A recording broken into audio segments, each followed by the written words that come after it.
मुरेठा खुल गया सम्राट चौधरी का, इस पे क्या कहेंगे? उन्होंने प्रण लिया था कि नीतीश कुमार को जब तक कुर्सी से नहीं हटाएंगे मुरेठा नहीं खुलेगा। मुरेठा तो खुल गया। और मुरेठा खोलने को जो सेलिब्रेट किया जा रहा है वो अच्छा नहीं है। आप अपनी बेइज्जती को सेलिब्रेट नहीं करते हैं, उसको जो धीरे से चुपके से कर लेना चाहिए था। इतना ताम झाम के साथ जो आप कर रहे हैं, ये लोग आपका उपहास कर रहे हैं। भाजपा की बी टीम है ओवैसी साहब की पार्टी, तो इस आरोप से कैसे निपटिएगा? बिहार में आप चुनाव लड़ने की तैयारी में। आप हमको बी टीम बोल करके जो आप हमको बार बार ये करते हैं, तो आप गठबंधन में 2-4 सीट हमें क्यों नहीं देते हैं? लोकसभा में कुछ सीट दे दिए होते तो हम बाकी जगह आपको साथ ही देते हैं ना। हमारा जो संगठन है आपके साथ खड़ा हो जाता है। तो ऐसे स्थिति में ये मुसलमानों की पार्टी बहुत बताई जाती है। ओवैसी साहब बोले जाते हैं कि कट्टर मुसलमान है, उनकी पार्टी भी वही है। हिंदुओं को जगह मिलेगा, टिकट मिलेगा अगर विधानसभा में ठीक ठाक भागीदारी आप लोग। तो ये बताइए कि चिराग पासवान जी की पार्टी को पासवान की पार्टी कहा जाता है कि नहीं कहा जाता है? नीतीश जी की पार्टी को क्या कहा जाता है? और जो मुकेश सहनी जी की पार्टी को क्या कहा जाता है? सहनी की पार्टी है ना। तो अगर ये मुस्लिम की पार्टी है तो गलत क्या है? हिंदुओं को टिकट तो मिलना हुआ है, जाति जनगणना। उसके बाद अगर किसी को फ़ायदा हुआ तो कुशवाहा समाज को हुआ पॉलिटिकली। स्थिति ये है कि रोड पे अगर आप जा रहे हैं तो भाई अगर कुशवाहा है तो कहीं आपको बुला के विधायक ना बना दिया जाए। परिस्थिति ये हो गई। अगर मैं हिंदू का बेटा हूँ और इस पार्टी में हूँ तो निश्चित रूप से जब सरकार में हम लोग कभी आते हैं या कोई भी भूमिका में, मजबूत भूमिका में अगर इस पार्टी का किसी को मौका मिलता है तो हम लोग को मिलेगा निश्चित रूप से, क्योंकि उनको भी अपने छवि को ठीक। महाराष्ट्र के साथ बहुत चांसेस हैं कि बिहार का भी चुनाव हो जाए। और इस बार MIM की बात अगर आप करते हैं तो बिहार के लगभग हर सीट पे चुनाव लड़ेगी। 48 सीट जो तिरहुत प्रमंडल में है उसकी जवाबदेही मुझे मिली है। संगठन को मैं मजबूत कर रहा हूं। रणजीत सिंह चुनाव लड़ेंगे विधानसभा? बिल्कुल चुनाव लड़ेंगे अपने ही क्षेत्र से। अभी वो कार्यकर्ता तय करेंगे कहाँ से। अभी संगठन को मजबूत करना है और जहाँ के कार्यकर्ता चाहेंगे कि भाई यहाँ से लड़ूँ। लेकिन चुनाव में वोट बहुत ज़्यादा नहीं आया और ये चुनाव आप हार गए, आपके हिसाब से क्या कुछ कारण है? और हम लोगों ने रेत पे दौड़ा है, बालू पे दौड़ा है, तो अब जब खुला ज़मीन जिस दिन मिलेगा बहुत तेज़ दौड़ेंगे और बहुत कुछ सीखा है। और उस लड़ाई में हम लोग निकले। अगर मुझे 1 लाख वोट आता तो निश्चित रूप से हर पार्टी, न केवल RJD, हर पार्टी उस इलाके में अक़लियत को टिकट MLA का अधिक से अधिक मिल पाता। हमारे साथ अभी फ्रेम में जो शख्स दिख रहे हैं राणा रणजीत सिंह है, AIMIM पार्टी के नेता है। हाल ही में लोकसभा चुनाव में शिवहर से इन्होंने अपनी मजबूत भागीदारी निभाई थी। हालांकि ये चुनाव हार गए, उसके कारणों पे भी हम बात करेंगे। इनकी पार्टी की क्या भविष्य है, विधानसभा चुनाव में क्या रोल रहेगा, उस पर बात करेंगे। इन पे जो कुछ आरोप लगे चुनाव के दरमियान उस पर बात करेंगे और इनके पार्टी पर भी जो आरोप लगता है उस पर भी इनसे सवाल जवाब करेंगे। सबसे पहले आपका स्वागत है। बहुत बहुत शुक्रिया आदर्श जी। सवालों की शुरुआत करेंगे। लोकसभा चुनाव है, चुनाव आप लड़े, मजबूती से लड़े, एक पॉजिटिव इमेज आपका बना, सब कुछ ठीक था। लेकिन चुनाव में वोट बहुत ज़्यादा नहीं आया और ये चुनाव आप हार गए, आपके हिसाब से क्या कुछ कारण लगता है? देखिए, ये लोकसभा का चुनाव जो होता है अंततः जा करके 2 धरे पे रुक जाता है। वैसी पार्टियां जिसके पास बहुत मजबूत संगठन हो, बहुत सारे लोग हों, चूँकि 20 लाख लोगों तक पहुंचना होता है और 20 दिन का समय आपके पास होता है जब आपको टिकट मिलता है और आप ज़मीन पे पूर्ण रूप से उतरते हैं। मात्र 20 दिन में 20 लाख लोगों तक पहुंचना, 17 प्रखंड, 6 विधानसभा, तो आसान चुनाव नहीं होता है। अगर बिना संगठन के आप लड़ने उतरे हैं तो आपको बहुत मजबूत और बहुत ताकतवर और बहुत दृढ़ संकल्प होगा, तभी आप उसको मजबूती से लड़ाई में आप कभी भी आ पाइएगा। तो ये सीखने को बहुत कुछ मिला है और हम लोगों ने रेत पे दौड़ा है, बालू पे दौड़ा है, तो अब जब खुला ज़मीन जिस दिन मिलेगा बहुत तेज़ दौड़ेंगे और बहुत कुछ सीखा है। और अपने जितने नौजवान भाई हैं जो रुचि रखते हैं, लड़ना चाहते हैं, उन लोगों को भी जो है इसमें से उन लोगों ने, कई लोगों ने फ़ोन किया कि भैया आपसे देख करके बहुत प्रेरणा मिला, किस तरीके से आप लड़ाई में शीर्ष में आप आ सकते हैं। आपने कई मुद्दों को जो है हटाने का प्रयास किया। मेरे झंडे का जो है 3 रंग का झंडा मैं लेकर के चलता था, जिसमें भगवा भी था, हरा भी था और नीला भी था। और एक नया प्रयोग कि हर जाति हर समाज को लेकर के, देखिए कैंसर बहुत पुराना है और एक थेरेपी से नहीं जाएगा। जो मुसलमान भाइयों में खास करके, चूँकि उन लोगों ने ही मुझे आगे किया कि आइए आप आकर के लड़िए। और एक क्षत्रिय का धर्म होता है कि अगर कोई उसके पास आता है और मदद मांगता है या कहता है कि भाई हम आपका साथ चाहते हैं, तो हम लोग का एक क्षत्रिय धर्म है, हम ज़रूर उसके साथ खड़े होते हैं। तो उन लोगों की लड़ाई थी और उस लड़ाई में हम लोग निकले। अगर मुझे 1 लाख वोट आता तो निश्चित रूप से हर पार्टी, न केवल RJD, हर पार्टी उस इलाके में अक़लियत को टिकट MLA का अधिक से अधिक मिल पाता। आज आप देख रहे हो कुशवाहा का कैसे माहौल बना हुआ है। जैसे ही चुनाव है, जो जनगणना हुआ है, जाति जनगणना, उसके बाद अगर किसी को फ़ायदा हुआ तो कुशवाहा समाज को हुआ पॉलिटिकली। स्थिति ये है कि रोड पे अगर आप जा रहे हैं तो भाई अगर कुशवाहा है तो कहीं आपको बुला के विधायक ना बना दिया जाए। परिस्थिति ये हो गई है। तो खैर वो उनके तो लिए। इसमें अब सवाल एक चुनाव के दरमियान का एक और पूछेंगे, जिसमें कई आरोप आप पे लगे। एक तो चुनाव बाद आप पे आरोप लगा है कि राजद अगर वहाँ से चुनाव हारी है तो उसमें राणा रणजीत सिंह का योगदान है। दूसरा जो आरोप चुनाव के दरमियान आप पे लगते रहा कि आप अंदर से भाजपाई हैं। आप कह ले कि हम अक़लियत की राजनीति कर रहे हैं, मुसलमान की राजनीति कर रहे हैं। कुछ फ़ोटोज़ भी आपके पुराने वायरल किए गए। हालांकि आप इस आरोप से अब निकल रहे हैं, लेकिन इन दोनों सवालों पे क्या कहेंगे? देखिए, इसीलिए कई लोगों ने मुझे बोला कि आप चुनाव मत लड़िए, क्यों लड़ रहे हैं? तो लंबा छलांग मारना है, 2 कदम पीछे आना पड़ता है। तो मेरे देखिए, नेता का बेटा होना और नेता का दूसरा बेटा होना, इसमें बड़ा फ़र्क है। अगर आपके पिता ना हो तो नेता का दूसरा बेटा होना, और अगर आप राजनीति में आना चाहते हैं तो आपके रास्ते एक आम आदमी से ज़्यादा कठिन हो जाते हैं, क्योंकि आपको अपने एक स्थान को बचाते हुए अपना रास्ता बनाना है। तो तरह तरह की कठिनाइयाँ आई, उसको हम लोगों ने सीखा और निकले बाहर। क्योंकि ये आरोप जो आपने बोला है, ये निश्चित रूप से मैं जिसके लिए लड़ रहा था, अक़लियत के लिए या दलित के लिए, जिसके लिए, और वही मेरे अपने नहीं पूर्ण रूप से मुझे स्वीकार रहे थे। कहीं ना कहीं उनके अंदर एक था कि भाजपा के भाई का विधायक जो भाजपा से उसका भाई है, लोग भूल गए हैं कि मैं बेटा किसका हूँ। किसी के भी अगर संस्कार को या किसी के भी जो है उसके अंदर जिसके रगों का खून चलता है, उसके पिता से उसकी पहचान होती है। लेकिन पिताजी को गए हुए समय हो गया, तो लोग जो है उसको कहीं ना कहीं भाई से, बीजेपी के भाई से मुझे कोरिलेट करते रहे। लेकिन जब मैं चुनाव लड़ा और मेरे भाई साहब ने अपने पार्टी का धर्म निभाया, उन्होंने अपनी पार्टी के लिए पुरजोर काम किया, पूरा मेहनत किया, मेरे खिलाफ जो हो सकता था उन्होंने किया। अच्छी बात है, उन्होंने अपने पार्टी का अपना जो था उसको निभाया, पार्टी के धर्म को निभाया।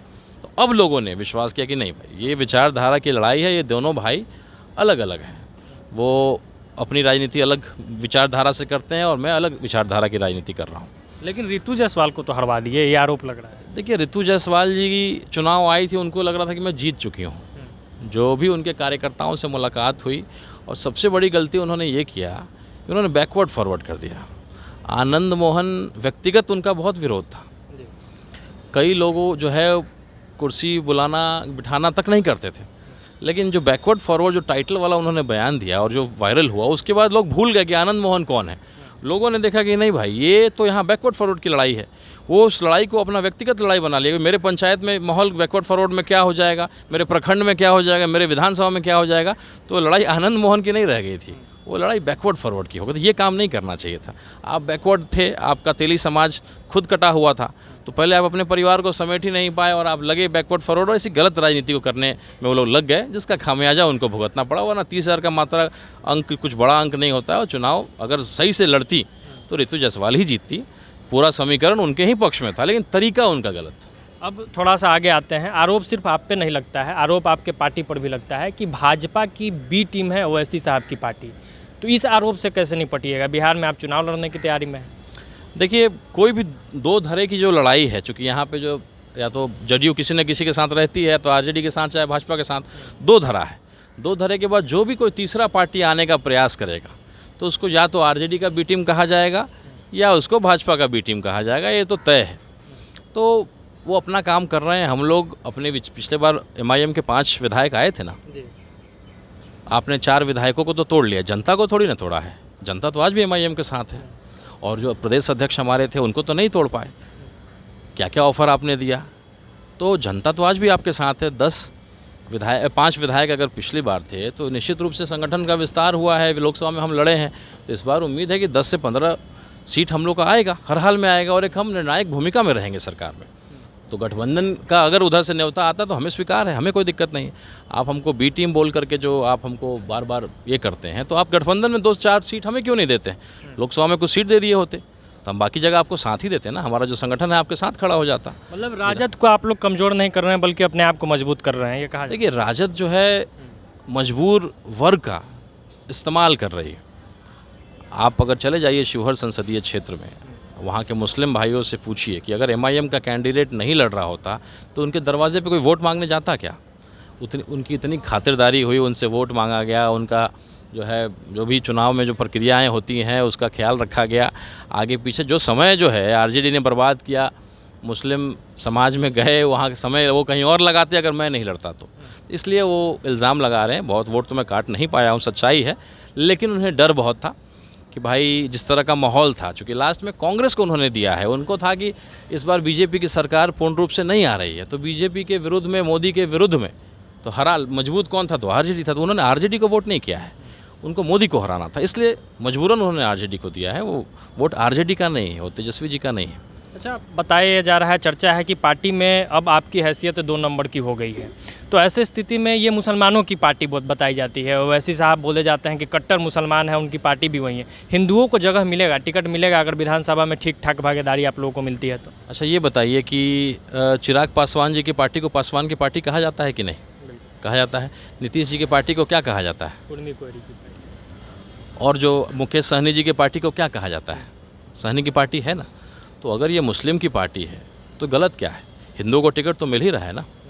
एक वर्ग की चिंता करके, चूँकि आप कोई भी लड़ाई लड़ने निकलते हैं तो एक या कोई बिल्डिंग बनाते हैं, आज हम खड़े हैं 16वें तल्ले पे खड़े हैं, तो इसके इमारत तो बना होगा, तो एक फाउंडेशन जो होता है एक मजबूत बनाया जाता है, तो एक जाति का बनता है, उसके बाद कई वर्ग के लोगों को टिकट भी दिया जाता है और आगे उनको बढ़ाया भी जाता है। अगर मैं हिंदू का बेटा हूँ और इस पार्टी में हूँ तो निश्चित रूप से जब सरकार में हम लोग कभी आते हैं या कोई भी भूमिका में, मजबूत भूमिका में अगर इस पार्टी का किसी को मौका मिलता है तो हम लोग को मिलेगा निश्चित रूप से, क्योंकि उनको भी अपनी छवि को ठीक करना है। तो एक समझदार और जो भविष्य देख सकता है, और जिस तरीके से मुसलमानों की नाराज़गी आरजेडी से बढ़ती जा रही है, तो आने वाला भविष्य है इस पार्टी का। और आप देखिएगा, मैं पूरे बिहार का तो नहीं, लेकिन मैं 48 सीट जो तिरहुत प्रमंडल में 6 ज़िले में आते हैं, आप देखिएगा इस 48 में से मतलब ज़्यादा हिंदू होंगे, मुस्लिम कम होंगे।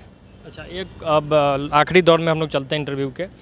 ताज़ा घटना है, मुरेठा खुल गया सम्राट चौधरी का, इस पे क्या कहेंगे? उन्होंने प्रण लिया था कि नीतीश कुमार को जब तक कुर्सी से नहीं हटाएंगे मुरेठा नहीं खुलेगा, मुरेठा तो खुल गया। देखिए, ये तो क्या बोलें, अब उसको तो पब्लिक खुद जान रही है क्या है उन्होंने प्रण लिया था और किस तरीके से उसको बचते बचाते करते कराते कि भाई हमने उनको हटाया, फिर अपने गठबंधन में शामिल कराया। राजनीति है और नेताओं का पलटना तो लगा रहता है, कोई नया ऐसा नहीं है कि ये अपनी बात से पलट गए। नहीं तो सम्राट चौधरी का इम्पैक्ट है, आप मानते हैं या बस बड़बोले हैं? कमज़ोर हुआ है इस चुनाव में, जो परफॉर्मेंस है उसके बाद कमज़ोर हुआ है। और मुरेठा खोलने को जो सेलिब्रेट किया जा रहा है वो अच्छा नहीं है। आप अपनी बेइज्जती को सेलिब्रेट नहीं करते हैं, उसको जो धीरे से चुपके से कर लेना चाहिए था। इतना ताम झाम के साथ जो आप कर रहे हैं, ये लोग आपका उपहास कर रहे हैं। लोग आपके हार को जो है वो देख रहे हैं कि ये लड़ाकू आदमी था, एक शब्द का आदमी था, और कहीं ना कहीं आप हारते हुए नज़र आ रहे हैं। ये जो सेलिब्रेशन हो रहा है, मैं इसमें उनको सुझाव अगर मुझे देना होता तो मैं यही देता कि भाई कई तरीके हैं, छोटा मोटा चोट लग जाता है तो आदमी खोल देता है, पट्टी उट्टी लग जाता है, तरह तरह की चीज़ें की जा सकती थी, इस तरह से उसको सेलिब्रेट करने की ज़रूरत नहीं थी। आखिर का सवाल, इसे आप नीतीश कुमार की जीत मानते हैं? और आगामी विधानसभा चुनाव में पार्टी कितने सीटों पर लड़ेगी, इसका कुछ अनुमान अभी है आपकी पार्टी? निश्चित रूप से नीतीश कुमार जी की जीत है। जिस तरीके से कुछ दिन पहले आलोक मेहता जी को बेइज्जत करने का इन्होंने काम किया था कि भाई मंत्रालय उनका छिनवा दिया, और 2 दिन के बाद वो दूसरी पार्टी में चले गए। तो चुनाव से पहले ये अपना माहौल क्रिएट कर रहे हैं, और मुझे लगता है कि नवंबर में चुनाव वो चाहते हैं कि मैं करा लूँ, ताकि अभी वो बड़े भाई की भूमिका में हैं और रहेंगे जब तक वहाँ पे केंद्र का जो समीकरण में मजबूत हैं, सरकार इनके बैसाखी पे चल रही है, तो कहीं ना कहीं ये मजबूत है। और मजबूत स्थिति में बिहार का चुनाव करके और चाहेंगे कि सबसे बड़ी पार्टी यहाँ बिहार में बन जाए, और ये समय को उसका उपयोग ये करेंगे। और महाराष्ट्र के साथ बहुत चांसेस हैं कि बिहार का भी चुनाव हो जाए। और इस बार MIM की बात अगर आप करते हैं तो बिहार के लगभग हर सीट पे चुनाव लड़ेगी। 48 सीट जो तिरहुत प्रमंडल में है उसकी जवाबदेही मुझे मिली है, संगठन को मैं मजबूत कर रहा हूँ। खुद राणा रंजीत सिंह चुनाव लड़ेंगे विधानसभा? बिल्कुल चुनाव लड़ेंगे, अपने ही क्षेत्र से। अभी वो कार्यकर्ता तय करेंगे कहाँ से। अभी संगठन को मजबूत करना है, और जहाँ के कार्यकर्ता चाहेंगे कि भाई यहाँ से लड़ूँ, वहाँ से लड़ूँगा। बहुत बहुत धन्यवाद। बहुत बहुत शुक्रिया। तो ये राणा रंजीत सिंह थे। जितने भी सवाल इनसे पूछे गए, बड़े बेबाकी से उनका जवाब इन्होंने दिया है। इनके बातों से आप कितना इत्तेफाक रखते हैं और बिहार के तमाम राजनीतिक मुद्दों पर आपकी क्या राय और प्रतिक्रिया है, कमेंट बॉक्स में ज़रूर बताइएगा। बहुत बहुत धन्यवाद। जय बिहार।